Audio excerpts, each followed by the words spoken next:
PNP office, National Forensic Science Training Institute. So, ito. No? So, may telephone number din yan. No? May address din. Saka may, ano din, may under what department din? May under ano, yung head, no? Anong department na under si NFSTI. So, ito. And then, the next is itong file reference or office symbol. No? So, this is place. It is placed at the left margin. So, this is usually 2 spaces below the letter F. So, each part of the reference has meaning.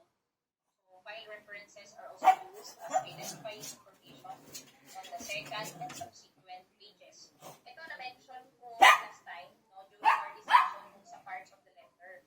So, may example doon kung anong specific unit, kung anong specific section ng National Forensic Science Training Institute. Kasi ito yung example. Pero yung example ko noon is yung sa Philippine National Police. Diba? Kung anong specific unit, kung anong Hello, specific class.